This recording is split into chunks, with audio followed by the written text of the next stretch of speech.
Bonjour à tous, je vous propose dans cette vidéo l'exercice 4, c'est un exercice très court sur les fonctions du bac STMG d'Antilles-Guyane de juin 2018. Donc, on va lire tout de suite le texte. On a une entreprise qui produit des panneaux solaires, d'accord.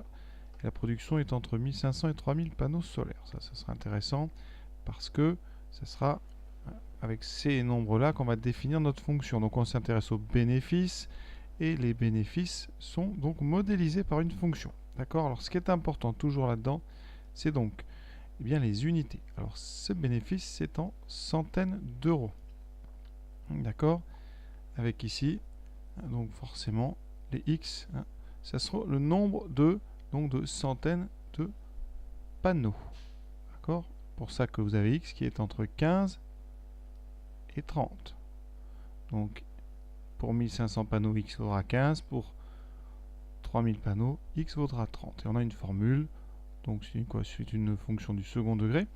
Et on va donc ici, on va vous demander d'étudier les variations de cette fonction. Alors, comment est-ce qu'on étudie les variations d'une fonction? Alors, en général, il y a plus de détails dans les sujets.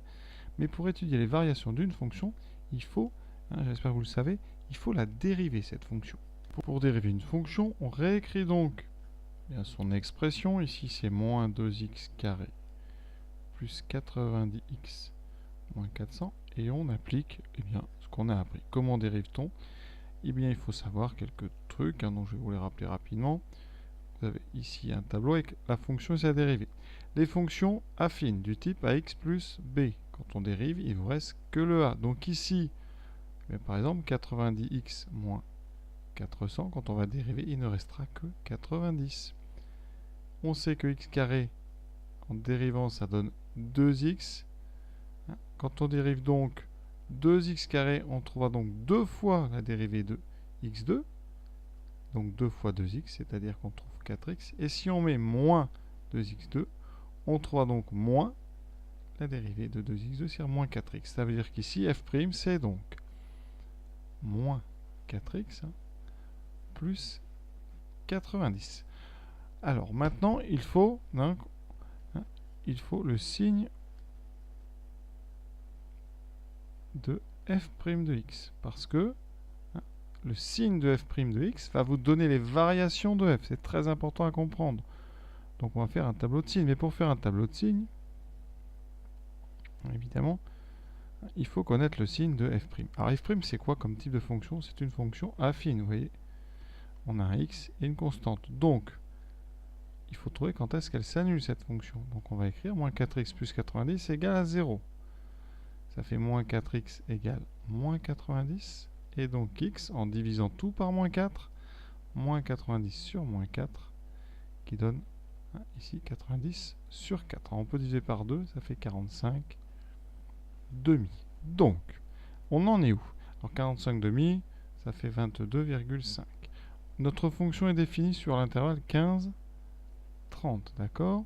Sa dérivée. Donc f', on vient de dire qu'elle vaut 0 en 22,5. Donc on est bien entre 15 et 30, ça c'est important. Et donc on a dit qu'elle s'est annulée. Au niveau du signe, vous avez une fonction affine avec un coefficient directeur moins 4 qui est négatif. Donc vous pouvez vérifier. Ici on aura un plus et un moins. Ceux qui n'arrivent pas avec ces histoires de coefficient directeur, vous pouvez tout simplement regarder ici à droite, vous remplacez x par 30. Et vous voyez bien qu'en 30, on a moins 4 fois 30 plus 90 qui vaut moins 120 plus 90 qui vaut donc moins 30. C'est donc négatif. C'est pour ça que sous le 30, vous allez mettre un signe négatif et de l'autre côté un signe positif. Vous pouvez comme ça tester dans chaque colonne une valeur de x qui vous donnera le signe. Parce qu'on sait que dans les colonnes, le signe ne change pas. Il change au niveau du 0 ici, qui sépare justement les colonnes. Qu'est-ce qu'on a vu cette année dans le cours ou l'an dernier? Quand la dérivée est positive, la fonction est croissante. Quand la dérivée est négative, la fonction est décroissante. D'accord? Maintenant, on va juste à la machine calculer les images de 15, de 22,5 et de 30. Donc pour ça, on allume la machine et on tape donc f. Ça fait donc moins 2 fois 15 au carré. Donc plus 90 fois 15 moins 400. Ça sera l'image de 15. Je trouve 500. On garde ça en stock. On fait pareil maintenant avec 22,5. D'accord? Donc moins 2 fois 22,5 au carré plus 90 fois 22,5 moins 400. Voilà, on obtient 612,5. Il nous en reste une. Moins 2 fois donc 30 au carré. Plus 90 fois 30. Moins 400. Voilà la troisième image. Donc c'est 500. On va noter tout ça dans notre tableau ici. Donc 500 sur les extrémités, 612,5 au milieu. Donc ça donne ici 612,5, 500 et 500. Vous pouvez écrire sur votre calculatrice, sur votre copie, pardon, à la machine. Ici. Donc f de 15 égale 500. F de 22,5 égale 612,5. Et f de 30 égale 500. On a bien le tableau de variation qui est complet. Donc on a terminé cette question. Maintenant, en question 2, on vous demande de calculer le maximum de la fonction f. Donc d'après le tableau que vous avez sous les yeux qu'on vient de faire, d'après le tableau donc de variation, d'accord, f, donc f de x, a pour maximum eh bien, la plus grande valeur que peut atteindre f. Si on regarde, vous avez un sommet ici, donc en 612,5. Donc f de x a pour maximum 612,5. D'accord? C'est atteint pour x égale 22,5. Mais ça, on ne vous le demande pas. Donc maximum de f, c'est donc la plus grande valeur que vous pouvez voir dans le tableau, c'est le sommet ici en 612,5. Un sommet qui est à 612,5. Donc là, hein, au niveau de l'unité, c'était des centaines d'euros. On vous dit que les valeurs de x donc, représentent le nombre de centaines de panneaux solaires produits. On l'avait déjà deviné. Arrondi au centième, on fait attention. Pour quelle production le bénéfice est-il maximal? Donc, bénéfice max pour, donc ici, x égale 22,5. D'accord?